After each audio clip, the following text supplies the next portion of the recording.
नमस्कार दोस्तों, स्वागत है आप लोगों का आज की वीडियो में। आज हम लोग हमारी हिस्ट्री की जो सीरीज़ चल रही है उसको कंटिन्यू करेंगे। हिस्ट्री की सीरीज़ में हम आज लोग डिस्कस करेंगे अलेक्जेंडर के बारे में। आप लोगों ने काफ़ी सुना होगा इसके बारे में, अलेक्जेंडर द ग्रेट। जैसे कि अगर मैं पंजाब की बात करूँ तो पंजाब में सिकंदर। आप लोगों ने एक गाना सुना होगा कि खाली हाथ ही गया सिकंदर, कि सिकंदर भी जो दुनिया को जीतने वाला था वो भी खाली हाथ गया था एंड में जब उसकी डेथ हुई थी। तो वो जो सिकंदर है, जो सिकंदर का टाइटल दिया गया है वो अलेक्जेंडर को ही दिया गया है। वो अलेक्जेंडर ही है, Alexander the great, Alexander third कह सकते हो आप इसको। तो उसके बारे में हम आज डिस्कस करेंगे। इनके बारे में पहले हम डिस्कस कर लेते हैं, फिर हम इससे पढ़ते हैं। ठीक है। कुछ नए तरीके से स्लाइड्स बनाई गई हैं आज, ताकि आप लोगों को जो भी इम्पोर्टेंट पॉइंट्स हैं पेपर पॉइंट ऑफ व्यू से वो स्लाइड्स में मिले, इसलिए स्लाइड्स को कुछ चेंज किया गया है। तो आप उनको एक बार जरूर देखें और बताएं कि ये बेस्ट है या नहीं। अलेक्जेंडर ग्रीस से बिलोंग करता था, मैसेडोनिया कह सकते हो अब। आज का ग्रीस, उस टाइम का मैसेडोनिया, ये रहा देखो। ठीक है। अब यहाँ से बिलोंग करता था वो। और ये जो आप लाइट येलो कलर में या लाइट ऑरेंज कलर में देख पा रहे हो एरिया, ये सारे का सारा एरिया किसका था? अलेक्जेंडर का। अलेक्जेंडर की एम्पायर थी ये सारी। टाइम पे नॉन वर्ल्ड, मतलब कि जिस टाइम की हम बात कर रहे हैं उस टाइम पे जितने प्लेसों के बारे में दुनिया को पता था, क्योंकि आपको पता है कि बाद में जाकर काफ़ी सारे कॉन्टिनेंट्स को डिस्कवर किया है, बाद में जाकर काफ़ी सारे आइलैंड्स को डिस्कवर किया गया है। पहले ऐसा नहीं था कि सब कुछ सबको पता था। ठीक है। तो उस टाइम पे नॉन वर्ल्ड में सबसे, कहते हैं कि सबसे बड़ा साम्राज्य है, one of the biggest empire कह सकते हो आप, वो अलेक्जेंडर द ग्रेट का था। बहुत बड़ा एम्पायर था। एक स्टोरी भी काफी प्रचलित है अलेक्जेंडर के बारे में, वो भी डिस्कस कर लेते हैं, फिर हम पढ़ेंगे। ठीक है। अलेक्जेंडर बचपन से ही एक स्टोरी सुनता आया था। स्टोरी क्या थी कि जो इंडिया को पार करके आगे जो वाटर बॉडी है, आगे वाटर बॉडी कौन सी है इंडिया के ईस्ट में? बे ऑफ बंगाल। कि जो वो वाटर बॉडी है, अगर कोई बंदा उसको टच कर लेता है तो वो अमर हो जाता है। ये कथा, ये कहानी लगा लो आप, ये शुरू से ही वो सुनता आया था, बचपन से ही। तो उसके मन में क्यूरियोसिटी बन गई थी कि मैं दुनिया को जीतूंगा और मैं उस वाटर बॉडी को जाके टच करूंगा, उस पानी को जाके टच करूंगा और मैं अमर हो जाऊंगा। सो वो प्लेसों को जीतता जीतता चलता है और धीरे धीरे पहुंचता है वो इंडिया के नॉर्थ वेस्टर्न पार्ट में। आज का पाकिस्तान लगा लो आप। उसका कई किंग्स के साथ सामना होता है। शुरू शुरू में जब उसका सामना होता है, किंग्स हार जाते हैं, लेकिन टक्कर उसको बहुत ही ज्यादा स्ट्रांग देते हैं वो किंग्स। तो उसको लगने लगा कि यार, इंडिया में किंग्स से जीतना मुश्किल है, ये बहुत पावरफुल लोग हैं। और उस वाटर बॉडी को टच करने का सपना उसका ऐसे ही रह जाता है। लेकिन उस वाटर बॉडी को टच करने के सपने ने उसका एम्पायर काफी बड़ा कर दिया था। एक किंग हमने इससे पहले वाली वीडियो में पढ़ा है, जब हम नंदा डायनेस्टी पढ़ रहे थे, धनंदा, अगर आप लोगों को याद होगा तो। महापद्मनंदा के बाद आया था धनंदा। धनंदा के बाद मौर्य एम्पायर स्टार्ट हुई थी। तो जब इंडिया में अलेक्जेंडर द ग्रेट 326 बीसीई में अटैक करने आया था, उस टाइम पे मगधा एम्पायर में डायनेस्टी रूल कर रही थी, नंदा डायनेस्टी। और नंदा डायनेस्टी का जो रूलर रूल कर रहा था वो धनंदा था। जब अलेक्जेंडर को पता चला कि आगे कोई एक ऐसा किंग है जिसके पास बहुत बड़ी आर्मी, हमने पढ़ा था ना, उसके पास बहुत बड़ी आर्मी थी, तो उसे लगा कि नहीं, आगे जाकर जीत नहीं पाएंगे, तो वो वापस मुड़ गया था वहां से ही। तो धनंदा की इतनी पावरफुल आर्मी ने कहीं ना कहीं एक माहौल बनाया कि अलेक्जेंडर वापस मुड़ जाए।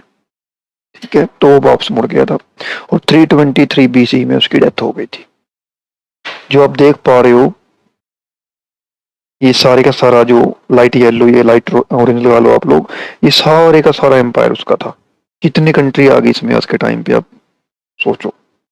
यहाँ पे इसराइल वगैरह, इजिप्ट आ गई, सीरिया आ गई, ये टर्की आ गया आपका, ईरान, इराक, ये सारी, अफगानिस्तान, पाकिस्तान, ठीक है, कितनी कंट्री को समेटे हुए था वो, तुर्कमेनिस्तान वगैरह के कुछ पार्ट्स वगैरह, जो ये सारी कंट्री जो वेस्टर्न एशिया मिडिल ईस्ट की कंट्री लगा लो आप लोग, ये सारी कंट्री को लपेटे हुए था वो।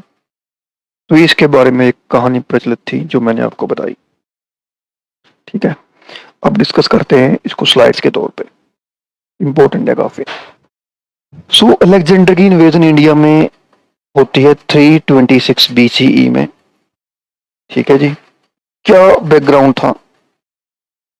एंशियंट ग्रीक किंग था ये, किंगडम था इसका मैसेडोनिया, मैंने आपको मैप में दिखाया भी है, ये देखो ग्रीस वाली जगह में था ये। ठीक है, काफी जना बड़ा वर्ल्ड इसने एम्पायर, वर्ल्ड को जो अपना एम्पायर बना रखा था। ठीक है जी, पर्शियन एम्पायर को जीतने के लिए आया था ओवरऑल। पर्शियन एम्पायर आज की जो ईरान वाली कंट्री है वहां पर होती थी पहले। इन्वेजन ऑफ इंडिया, अलेक्जेंडर ने क्रॉस किया इंडस रिवर को 326 बीसी में। इंडियन सब कॉन्टिनेंट में वो एंटर करता है और किंग पोरस के साथ उसका एनकाउंटर होता है स्टार्टिंग में, मतलब कि उसकी लड़ाई होती है। इसको हाइडस्पस की बैटल भी कहा जाता है। हाइडस्पस उस टाइम पे झेलम का नाम बताया गया है, सो झेलम हाइडस्पस। ठीक है, सो दो ठीक है, ये आपको बताई दी मैंने। आगे धनंदा की आर्मी को देख रही वापसी मुड़ गया था। ठीक है, और पोरस इसमें हार जाता है बैटल में। की बैटल्स कौन कौन सी हैं जो अलेक्जेंडर से रिलेटेड है? वो है बैटल ऑफ हाइडस्पस, झेलम वाली अलेक्जेंडर फोर्सेस ने डिफीट कर दिया था किंग पोरस को। एक बैटल ऑफ संघाला भी है, इसमें काथिया रीजन के रूलर को डिफीट किया था किसने? अलेक्जेंडर की फोर्सेस ने। इम्पैक्ट क्या पड़ा? अब कोई भी दूसरा इन्वेडर इंडिया में आएगा तो वो कुछ ना कुछ अपनी छाप यहाँ पर छोड़ के जाएगा, यहाँ पे आर्ट पे, कल्चर पे। ठीक है, वैसे ही है। पहली बात तो जो प्लेस इसने नॉर्थ वेस्टर्न रीजन में जीते, इसने वो प्लेस अपने एम्पायर की स्टेट्स या फिर एम्पायर के अंडर घोषित कर दी है। So establishment of Greek settlements, Alexander established several Greek settlements in India including व्यूस्पाल्हा एंड निसिया। ग्रीक कल्चर यहाँ पर आया, आर्ट आया। ठीक है जी, उसके बाद ट्रेड रूट बन गया इंडिया और मेडिटेरेनियन सी में। क्यों? अब देखो ये सारी की सारी एम्पायर किसके अंडर आ रही है जी? अलेक्जेंडर के अंदर। अब एक पर्सन के अंदर सारी का सारे प्लेसेस हैं तो ट्रेड आसानी से होगा ना। जैसे कि इंडिया के अंदर ट्रेड करना है आपको तो आसानी से ट्रेड हो पाएगा, इंडिया से बाहर ट्रेड करना है आपको तो थोड़ा मुश्किल होगा, आपको काफी सारी फीस पे करनी पड़ेंगी, टैक्स पे करने पड़ेंगे। सो एक बंदे के अंदर ये सारी की सारी टेरिटरी आ गई तो ट्रेड आसानी से होने लगा। ये मेडिटेरेनियन सी है। ठीक है, यहाँ पर हमारा अरेबियन, यहाँ पर बे ऑफ बंगाल आ जाएगी और यहाँ पर आगे जाकर आपका अटलांटिक आ जाएगा। इसके आगे देखते हैं जी।